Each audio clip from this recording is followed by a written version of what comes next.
I have a JCB service manual for sale.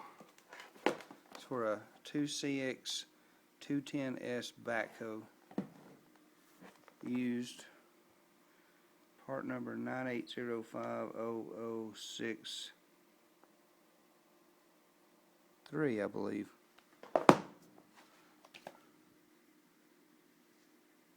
Anyway, a couple of useless pages are sticking together right at the beginning. This little section right here, which has no purpose really, just torque settings on different sizes of bolts, and safety, service tools or something, I don't know, but anyway, the rest of it's good.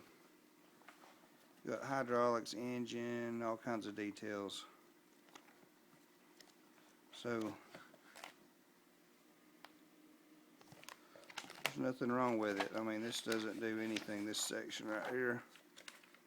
It's just JCB trying to sell you some tools, pretty much. See? Anyway, the rest of it's perfect. So,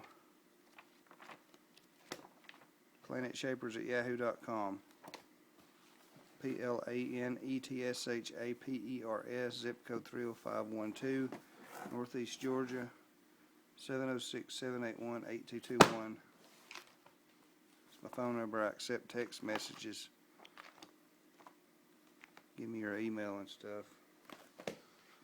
Bye.